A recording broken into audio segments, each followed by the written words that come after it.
She touched my hand, and I knew I couldn't resist her. They say you can feel it the moment everything changes, that split second when your entire world tilts on its axis, and nothing will ever be the same again. For me, it wasn't a grand gesture. It wasn't a dramatic confession or a passionate kiss in the rain. It was her hand. Just her hand, brushing against mine for barely 3 seconds.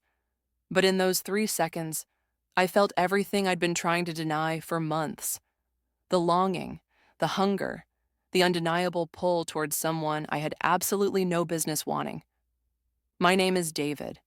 I'm 29, born and raised in Seoul, working as an architect at one of the city's most prestigious firms. My life was exactly what my parents had planned: structured, respectable, predictable. Until she walked into our office 6 months ago. Amara, 27, originally from Ghana, but she'd spent years studying in London before landing a position as our firm's new interior design consultant. The moment she introduced herself at that first team meeting, something inside me stirred. Her confidence, the way she commanded attention without demanding it.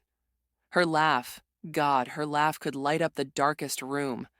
But I kept my distance. I had to. Because touching her, wanting her, falling for her, it would complicate everything. At least, that's what I told myself, until the day she touched my hand. Our office occupied the 14th floor of a glass tower in Gangnam.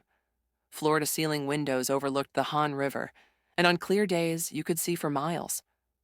Amara's workspace was diagonal from mine, close enough that I could watch her work without being obvious, close enough that I caught hints of her perfume when she walked past, something warm and spicy, like cinnamon and amber. I noticed everything about her, even though I pretended not to. The way she chewed her bottom lip when she was concentrating, how she tucked her braids behind her ear when she was frustrated, the small gap between her front teeth when she smiled, a smile that somehow made my chest ache. We'd exchange pleasantries, professional small talk. "Good morning, David." "Morning, Amara. Coffee looks good today." She'd laugh. "You say that every day." Maybe I mean it every day. There'd be this pause, this moment where our eyes would meet, and I'd see something flicker in hers. Curiosity? Interest? Or was I just projecting my own desperate hope? The truth was, I was lonely.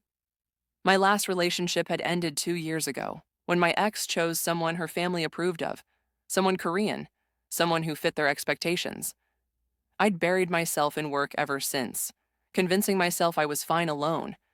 But Amara, she reminded me what it felt like to want someone, to crave not just physical touch, but connection, understanding, to be truly seen. Still, I kept my walls up.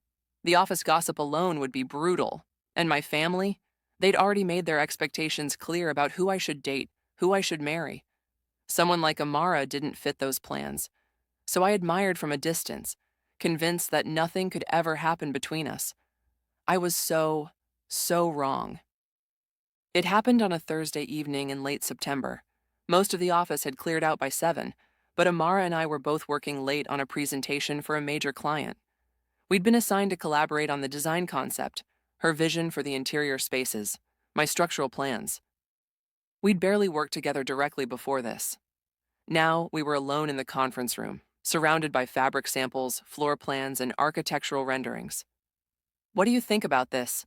Amara asked, holding up 2 material swatches, one a deep emerald green, the other a rich burgundy. I moved closer to examine them. The green, it complements the natural light better. I was leaning toward the burgundy, actually. She tilted her head, studying me with those dark, intelligent eyes. "But I'm curious why you prefer the green." "It's warmer, more inviting. The burgundy feels too intense." Her lips curved into a slight smile. "And intense is bad?" The way she said it, low, almost teasing, sent heat crawling up my neck. "Not always," I managed. "Just for this space." "Interesting." She set the swatches down, her fingers grazing the table. "You strike me as someone who avoids intensity, David." My heart hammered. "What makes you say that?" She stepped closer, close enough that I caught that intoxicating scent of hers. Just an observation. You're always so controlled, measured, like you're afraid of what might happen if you let yourself feel too much. I couldn't breathe properly. Maybe I just know my limits. Or maybe, her voice dropped to almost a whisper, you're scared of discovering you don't have any. We stood there, inches apart, the air between us crackling with everything we weren't saying. Then she reached across the table for her tablet, and her hand brushed against mine. It was nothing. An accident. Her fingers barely made contact with my knuckles for maybe 3 seconds before pulling away. But God, it was everything. Electricity shot through my entire body. My skin burned where she'd touched it. Every nerve ending came alive, screaming for more contact, more connection, more of her. I froze, unable to move, unable to think. Amara froze too. Her eyes widened slightly, her lips parting as if she'd felt it too, that impossible, undeniable spark. She started, then stopped. Yeah, I breathed. For a moment, neither of us moved. We just stood there, staring at each other, the weight of that single touch hanging between us like a confession. My mind raced. What just happened? Did she feel it, or am I losing my mind? But then I saw it, the way her breathing had quickened, the faint flush creeping up her throat, the way her hand trembled slightly as she pulled it back to her side. She felt it. Oh God, she felt it too. I should. Amara cleared her throat, breaking eye contact. I should probably head home. It's getting late. Right, yeah, of course. She gathered her things quickly, too quickly, avoiding looking at me directly. As she reached the door, she paused, turned back. David? Her eyes met mine again, and in them I saw desire, confusion, fear, everything I was feeling. Nothing, she whispered. Good night. I stood alone in that conference room for 10 minutes after she left, staring at my hand like it belonged to someone else. One touch, one simple, innocent touch. And suddenly, everything I'd been denying, everything I'd been fighting, came crashing down around me. I wanted her. No, I needed her. With an intensity that terrified me, and judging by the look in her eyes before she left, she needed me too. Music swells, then fades into softer ambient sounds. The next few weeks were torture. Beautiful, agonizing torture. Amara and I continued working on the project together, which meant more late nights, more accidental touches, more stolen glances that lasted just a second too long. But now, everything was different. That invisible line we'd been carefully maintaining had blurred, and neither of us knew how to redraw it. I started noticing things I shouldn't. The curve of her neck when she leaned over her laptop, the way her dress hugged her hips when she stood, how her voice got softer, almost breathless when we were alone, and I could feel her watching me too. When I rolled up my sleeves, when I ran my hand through my hair absently, when I laughed at something she said, the tension between us became almost unbearable. One evening, as we worked side by side reviewing design mock-ups, her knee bumped against mine under the table. Neither of us moved away. We sat there, legs pressed together, pretending to focus on our screens while my entire body burned with awareness of her proximity. David, she murmured, not looking at me. Are we going to talk about it? My throat went dry. Talk about what? Don't. Her voice was gentle but firm. Please don't pretend you don't feel this too. I closed my eyes, my resolve crumbling. Amara, I know it's complicated. Believe me, I know. She finally turned to face me, and the vulnerability in her expression nearly broke me. But I can't stop thinking about you, about that night, about what might happen if we stopped fighting this. I finished quietly. She nodded, her eyes searching mine. Yes. I wanted to kiss her so badly in that moment, wanted to pull her close and let everything else fade away. But instead, I said the words that had been haunting me for weeks. My family would never accept this. Us. There it was, the ugly truth laid bare between us. Amara's expression flickered with hurt before settling into something harder. Because I'm not Korean. Because you're not what they expect. What they've always expected. I hated how defeated I sounded. My mother has been arranging meetings with suitable women for months. My father constantly reminds me about carrying on family traditions, about not disappointing them. Amara finished softly. Yes. She was quiet for a long moment. When she spoke again, her voice was thick with emotion. And what about what you want, David? Does that matter at all?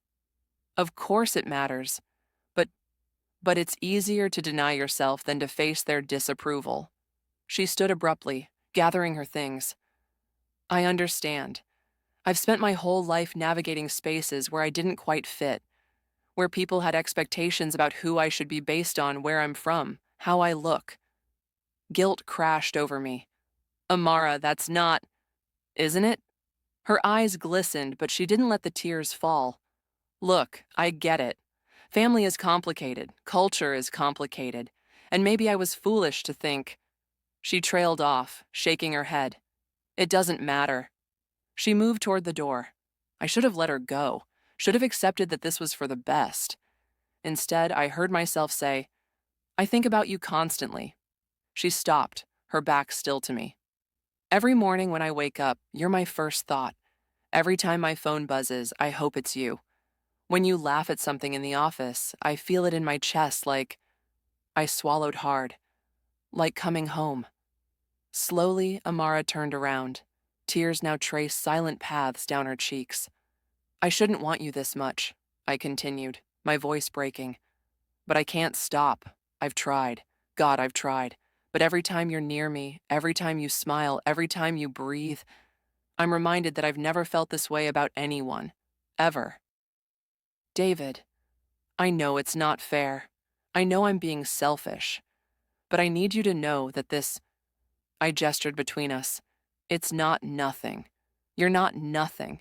You're everything I didn't know I was looking for. The silence stretched between us, heavy with possibility. Then quietly, so what do we do? I crossed the room to her, stopping just close enough that I could feel her warmth. I don't know. But I can't keep pretending I don't feel this.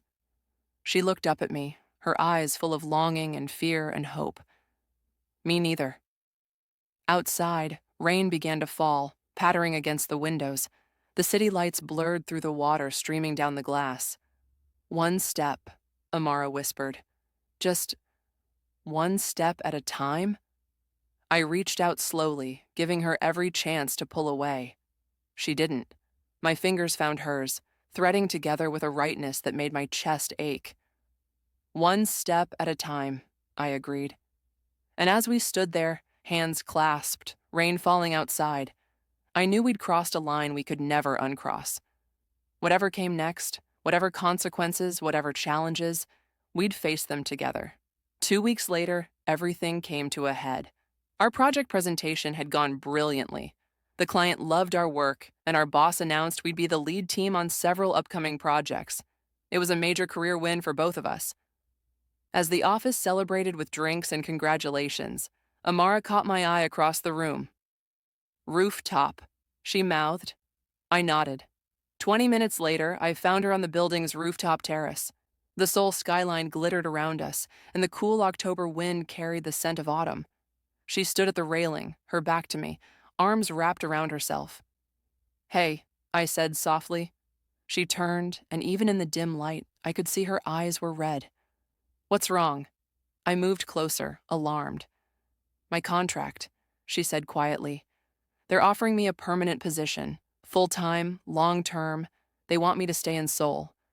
That's amazing, isn't it? Is it? Her voice cracked. David, I don't know if I can do this. Stay here, keep pretending, keep watching you from across rooms and stealing moments when no one's looking. I don't know if I'm strong enough. My heart shattered. Amara, do you know what it's like? Tears spilled over. Wanting someone you can't have? Lying awake wondering if you're just a secret they're ashamed of? If you'll always be something they hide? You're not something I'm ashamed of, I said fiercely, closing the distance between us. You're the best thing in my life. Then why do we keep hiding? Because I'm a coward. The admission tore out of me. Because I'm terrified of losing my family, of disappointing them, of being cut off from everything I've ever known. I would never ask you to choose, she whispered. I know. I cupped her face gently, my thumbs brushing away her tears. But maybe it's time I chose anyway. Her breath caught. What are you saying? I'm saying I'm tired of being afraid, tired of living my life according to someone else's script. I leaned my forehead against hers, breathing her in. I'm saying that losing you would hurt far more than any disapproval from my family ever could. David, her hands found my chest, clutching my shirt. If we do this, if we really do this, there's no going back. I don't want to go back. My voice was rough with emotion. I only want to move forward, with you.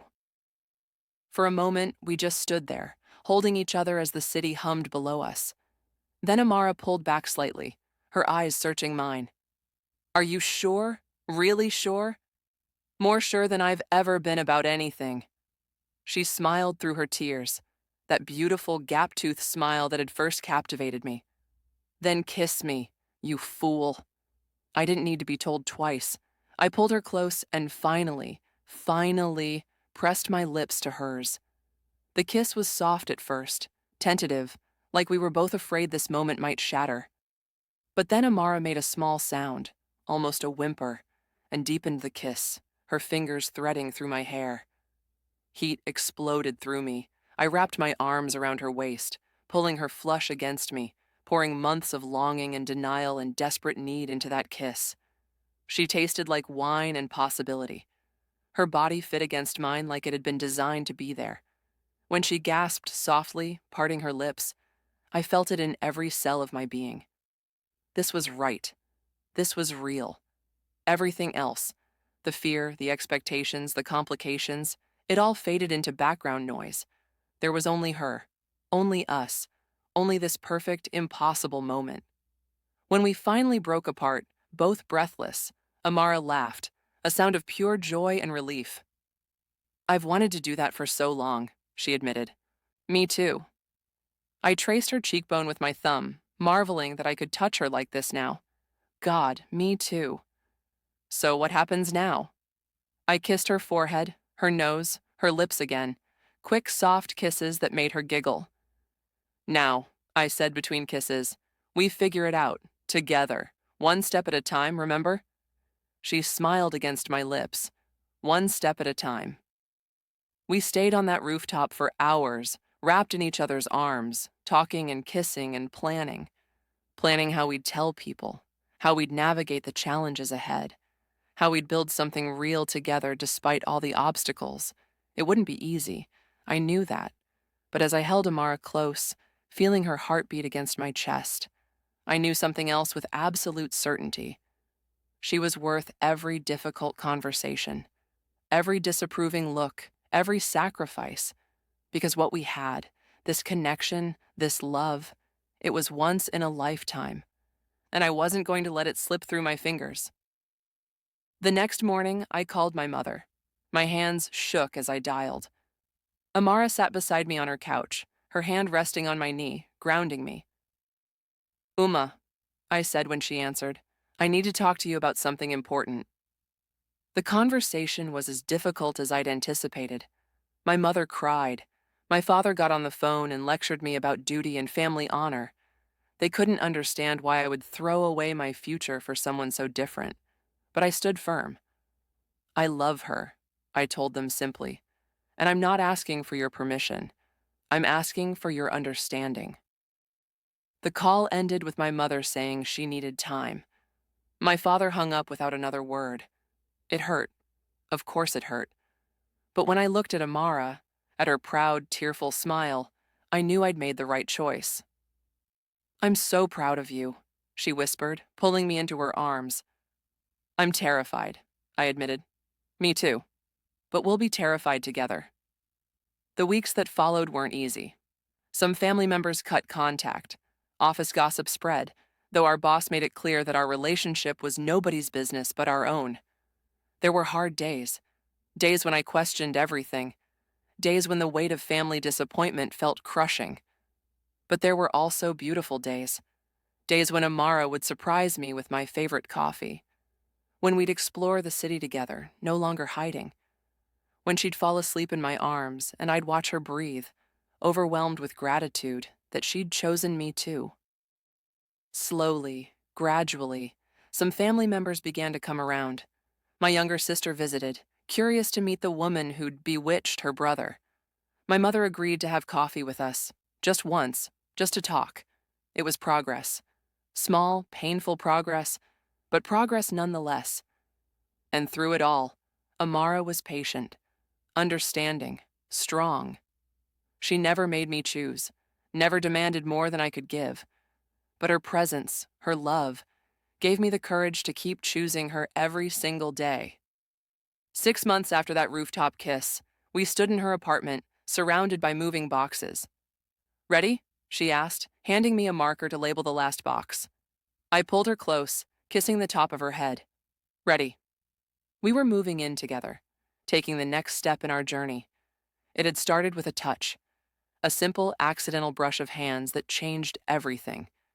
And now, here we were, building a life together, despite the odds. "David?" Amara looked up at me, her eyes sparkling. "Yes? Thank you. For what?" "For being brave enough to reach back." I smiled, remembering that night in the conference room, that electric moment when her hand had touched mine and the world had shifted. "Always," I promised, lacing my fingers through hers. "I'll always reach back for you." Because some touches change everything. Some touches are the beginning of a love story that refuses to be denied. And ours was just getting started.